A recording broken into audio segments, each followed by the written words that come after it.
So when starting out in Supremacy, you're going to hit day 5, and in day 5 you can start to build railroads. Now you typically want to build railroads in places that you have double resources, like I have a steel and I have a fish, but currently at the steel I'm going to be putting a Navy base there, so I started with a harbor because I could build that a little bit earlier. So I have a harbor going, so I can't quite get that going yet.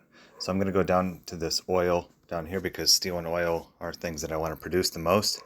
I'm going to construct, and I'm going to do this railway.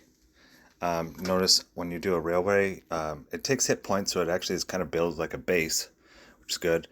Resource production goes up 33%, and land speed units. So a lot of times you might see troops like shooting through off course when you're trying to get them to go someplace, but that's because they're going to use a province that has a railroad that will get them there faster. The only problems with railroads is that there is a daily cost of 500 coal, and if you start to build a lot of railroads quickly, you will run out of coal quickly, and then your railroads would deteriorate and you have to kind of keep rebuilding them.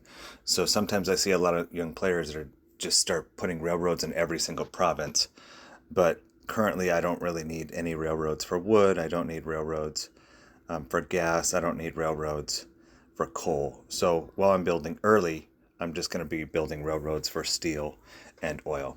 Eventually, to get points in this game, you need half economic points and like half province points with your armies. So you do need railroads. They will be important later in the game, especially as you start to get provinces. So if you're a new player, you can take over pretty much the board with land. But if you don't have enough railroads, you won't have the economic points.